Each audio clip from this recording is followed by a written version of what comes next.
Sa dihang makalabang sila dito sa yutang saad, kining 2026 ino na to ni nga saad sa Ginoo nga na po'y maabot nga laing tuig.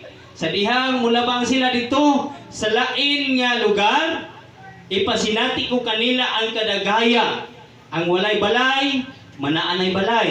Ang walay yuta, anay yuta. Ang walay sakyanan, manaanay sakyanan. Ang walay parking area, nanay parking area. Oh, alam siya. Lisod mo kayo, tagay, tas Ginoong sakyanan, kay parking area.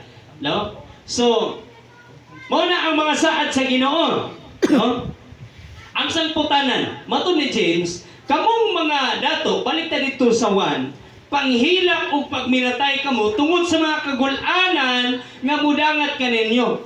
Ang mga dato sa iyang panahon, gisugo ni James sa pagpanghilak o pagminatay. Apan ang hinungdan sa pagpanghilak o pagminatay, wala giklaro ni James. Miingon lang siya nga tungod sa kagulanan nga mudangat kaninyo, ang kagulanan wala usab niya giklaro kung unsa kini nga mga pulong gigamit sa kadaghanang mga